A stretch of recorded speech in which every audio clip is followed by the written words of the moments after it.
Hello guys, स्वागत है मेरे यूट्यूब चैनल माइनिंग विला में। जो चैनल में नए आए होंगे चैनल को सब्सक्राइब कर लें, क्योंकि मेरा जो वीडियो है एमसीक्यू CMR 2017 जो कॉल माइन रेगुलेशन उसके रिगार्डिंग रेगुलेशन बाय रेगुलेशन जितने भी क्वेश्चन बन सकते हैं वो सारे बनाए गए हैं। इसी के रिगार्डिंग में वीडियो बना रहा हूँ। चलिए शुरुआत करते हैं। एमसीक्यू कितने बन सकते हैं रेगुलेशन नंबर 11 से 36 से लेकर। तो पहला जो क्वेश्चन है हमारा, who is the chairman of the mining examination board.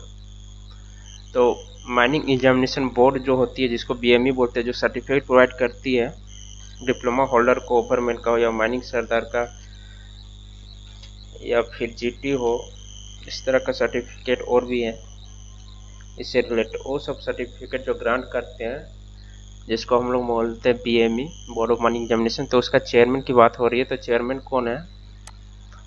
Chairman आपका चीफ इंस्पेक्टर रहता है। नेक्स्ट क्वेश्चन की ओर चलते हैं।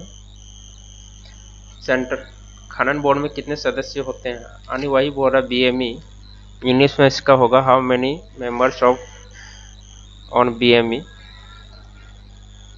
हम लोग जान लेते हैं BME में कितने सदस्य होते हैं। दोस्तों आपको पता होगा, पढ़े होंगे, तो 6 होते हैं। तो B सही जाएगा आपका आंसर। नेक्स्ट की ओर बढ़ते हैं। खनन परीक्षा बोर्ड की जांच की अवधि कितनी होती है? 2 साल, 3 साल, 4 साल, 5 साल। तो आपका सही जो आंसर है 3 साल तक होती है। 3 साल तक जांच करती है। बोर्ड के सदस्य किससे इस्तीफा दे सकते हैं? यानी बोर्ड के सदस्य जो है BME का जो 6 मेंबर थे वो किनको अपना त्याग पत्र देंगे? यही क्वेश्चन है ये। रीजनल कोर्ट चीफ इंस्पेक्टर और सेंट्रल गवर्नमेंट या manager with 2 year experience.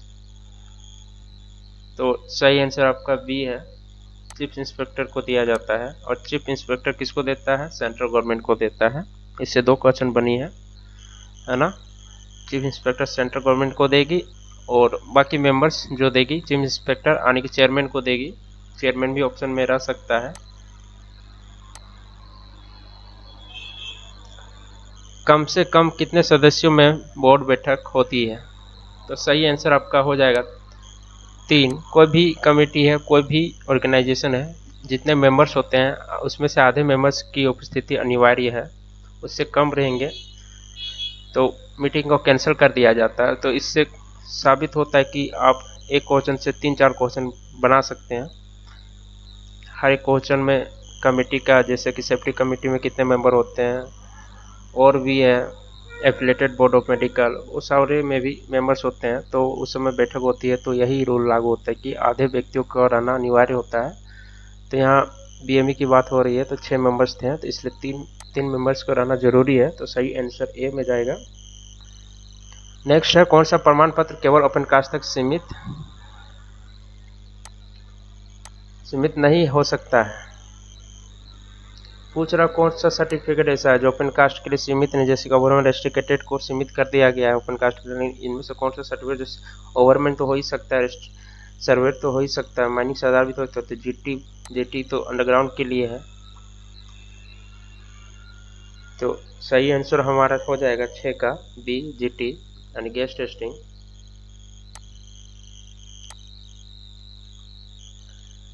Next की ओर, किसी भी खनन परीक्षा बोर्ड में बैठने के लिए नियमित आइए पूछ रहा है कि BME का जो एग्जाम होता है, बहुत दोस्तों कमेंट कर रहे हैं कि इंग्लिश में भी सर बता दीजिएगा। तो यही है, इंग्लिश में बोर्ड ऑफ माइनिंग एग्जामिनेशन में एग्जाम में बैठने के लिए मिनिमम जो एज है वो क्या होगी? तो सभी को पता होगा 20 साल होती है। तो ये भी B होगा आपका आंसर। नेक्स्ट की ओर चलते हैं। डिप्लोमा से खनन सरदार का प्रमाण पत्र प्राप्त करने के लिए कितना अनुभव आवश्यक है? तो ये पूछ रहा है कि डिप्लोमा आप कर लिए हैं, उसके बाद आपको सरदार सर्टिफिकेट चाहिए, तो कितना एक्सपीरियंस चाहिए, है ना। तो वही क्वेश्चन है। तो एक्सपीरियंस हमारा कितना होता है दोस्तों? आप लोग पीडी तो किए हैं सभी लोग, 1 साल का होती है ना, तो 21 साल होगी। तो ये हमारा सही आंसर है। बिना डिप्लोमा से खनन सरदार का प्रमाण प्रमाण क्या बोला है, प्रमाण पत्र प्राप्त करने के लिए कितना अनुभव आवश्यक है बिना डिप्लोमा से, यानी कि फील्ड कैंडिडेट की बात हो रही है। तो फील्ड कैंडिडेट वाले जो होते हैं उनको कितना एक्सपीरियंस चाहिए होता है माइनिंग सरदार बनने के लिए। तो सही आंसर है आपका 3 साल होती है, तो सी में दिया हुआ है, तो सी सही हो जाएगा।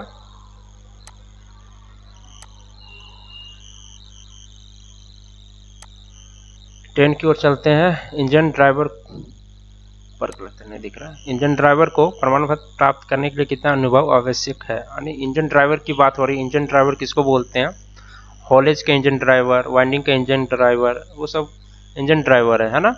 तो उस सब के लिए पूछा जा रहा है प्रमाण पत्र प्राप्त करने के लिए अनुभव कितना होना चाहिए, एक्सपीरियंस कितना होना चाहिए। तो उस सब के लिए भी एक्सपीरियंस है, उस सब का 1 साल का एक्सपीरियंस से काम हो जाता है, उस सब के लिए भी 1 साल है ना। मैनेजर की पोस्ट के लिए उच्चतम आयु कितनी होगी। एज ए मैनेजर आप काम कर रहे हैं किसी माइंस में, तो उसकी एज पूछी गई है। मैक्सिमम 70 साल तक मैनेजर को काम में लगाया जा सकता है ना। और बाकी सबका कितना है 60, और 60 को भी बढ़ाना है तो कितना सालों तक आप काम कर सकते हैं। एज ए ओवरमैन माइनिंग सरदार 1 साल के लिए चीफ इंस्पेक्टर को अनुरोध किया जाता है, 1 साल के लिए बढ़ाया जाता है, पर 1 साल में अनुरोध करते रहना, 70 साल तक कर सकते हैं ओवरऑल माइनिंग सरदार। लेकिन यहाँ पर मैनेजर को बोल दिया 70 साल डायरेक्ट, मैक्सिमम यही है 70, मिनिमम तो सबको पता है। खदान में चीफ इंस्पेक्टर बनने के लिए न्यूनतम योग्यता कितनी होनी चाहिए, यानी माइंस का चीफ इंस्पेक्टर बनने के लिए भाई क्वालिफिकेशन क्या है, engineer degree, first class manager certificate, या दोनों ए बी में से, और तीसरा डिप्लोमा। तो आपका सही आंसर हो जाएगा डिग्री चाहिए और मैनेजर सर्टिफिकेट जो होगी फर्स्ट होगी। तो सी में इसका सही आंसर सी है।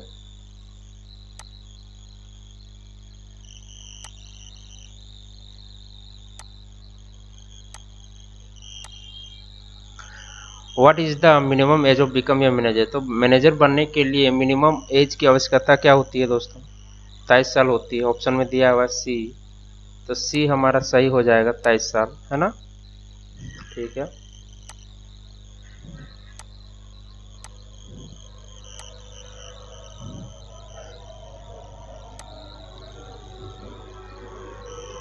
नेक्स्ट क्वेश्चन है हमारा, अधिक किसी अंडरग्राउंड माइंस का उत्पादन 250 टन प्रति माह से अधिक हो तो मैनेजर होना चाहिए। ये पूछ रहा प्रोडक्शन के बेसिस पर मैनेजर की योग्यता क्या होनी चाहिए, फर्स्ट क्लास, फर्स्ट या सेकंड क्लास, ओवरमैन, या कोई भी चलेगा इनमें से। तो सही आंसर आपका फर्स्ट क्लास मैनेजर सर्टिफिकेट होना चाहिए, है ना। अधिक रहने पर ये होता है, लेकिन अगर 2500 तक या उससे कम है तो फर्स्ट या सेकंड चलती है, लेकिन यहाँ अधिक बोली गई तो ऑप्शन ए सही होगा।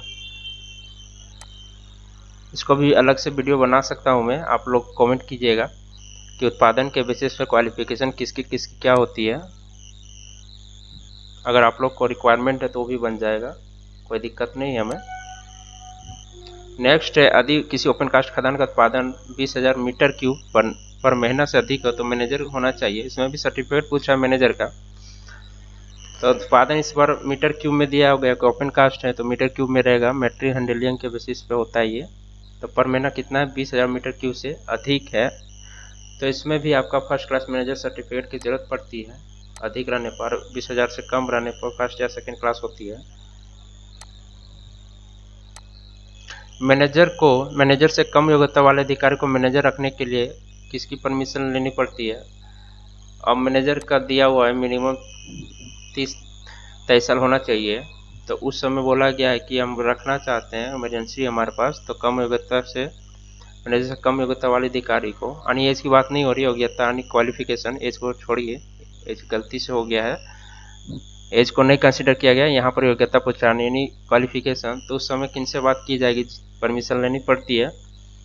तो उस समय जो है रीजनल इंस्पेक्टर से आप परमिशन लेंगे, तो ऑप्शन ए में दिया गया है रीजनल, तो ए सही हो जाएगा आपका।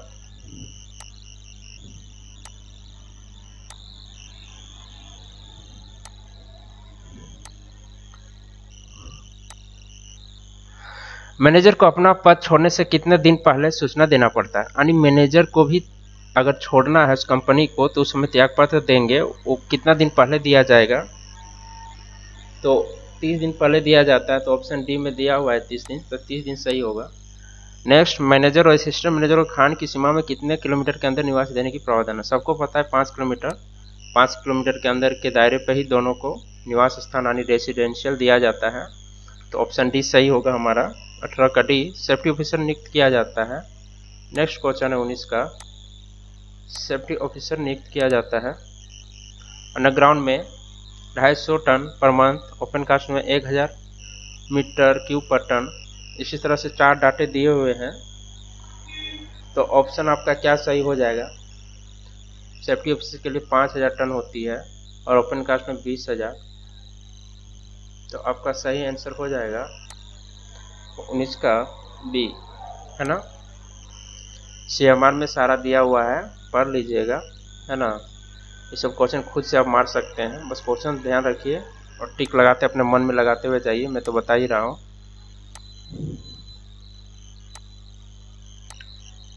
कितने से कम उत्पादन वाली प्रथम डिग्री खदान में, यानी फर्स्ट डिग्री गैसेस की बात और स्वेच्छाधिकारी को वेंटिलेशन अधिकारी का पद दिया है, यानी बोल रहा है कि कितना उत्पादन में फर्स्ट डिग्री गैसेस में होना चाहिए, जहां सेफ्टी ऑफिसर को वेंटिलेशन ऑफिसर और सेफ्टी ऑफिसर दोनों का पद एक ही आदमी ले सकता है।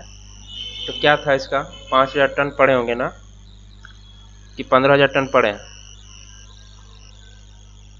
बिल्कुल आपका 20 का हो जाएगा, 15000 टन पर मंथ से कम रहने पर, तक भी चलता है, तक भी है, तक या कम है, यानी 15000 टन तक किया जा सकता है। क्वेश्चन में ही तक दिया हुआ था, तक ही होगा। नेक्स्ट क्वेश्चन हमारा 20 तक हुआ ना। इलेक्ट्रिकल यानी इलेक्ट्रिक इंजीनियर नियुक्त किया जाता है, कब नियुक्त करना जरूरी है इलेक्ट्रिकल इंजीनियर को, तो यही क्वेश्चन है। ओवर 650 वोल्ट पावर यूज, यानी 650 वोल्ट से ज़्यादा पावर यूज कर रहे हैं। इंस्टॉलिंग इलेक्ट्रिक इक्विपमेंट, यानी 1.5 मेगा वोल्ट एम्पियर से ज़्यादा आप इंस्टॉलिंग कर रहे हैं इलेक्ट्रिक इक्विपमेंट का, या दोनों कंडीशन में, या 11000 वोल्ट पावर यूज या 11000 पावर यूज कर रहे हैं। 4 कंडीशन दिया हुआ है, तो आपका सही आंसर जो होता है, ये दोनों ऊपर का कंडीशन सही है, बोथ भी दिया हुआ है, तो सी सही आंसर हो जाएगा। अब मैकेनिकल इंजीनियरिंग की बात कर रही है, इलेक्ट्रिकल का हो गया पार्ट। तो मैकेनिकल इंजीनियर कब नियुक्त किया जाता है, 1000 HP, 1500 HP पर, यानी हॉर्स पावर है सब, 500 HP, देयर इज नो, कोई प्रोविज़न नहीं ऐसा करके, तो नहीं प्रोविज़न है, 1500 HP पे होता है। 1500 HP रहेगा तो आपका मैकेनिकल इंजीनियर को रखना पड़ेगा माइंड्स में। तो सबका प्रावधान दिया गया है, क्या क्या होगा, तो क्या क्या चाहिए हमें।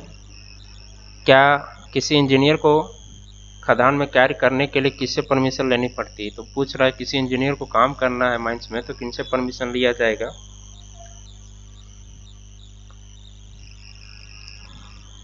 चीफ इंस्पेक्टर, इसका सही आंसर आपको हो जाएगा चीफ इंस्पेक्टर। लेकिन मैनेजर देता है परमिशन सभी इंजीनियर को काम करने की, जो कि ऑप्शन में है नहीं, तो चीफ इंस्पेक्टर होगा। ठीक है, तो वीडियो यहीं समाप्त होता है आपका, इतना ही क्वेश्चन बनेंगे इससे। कैसा लगा वीडियो कमेंट करके बताइएगा, और वीडियो देखने के लिए आप लोगों का धन्यवाद।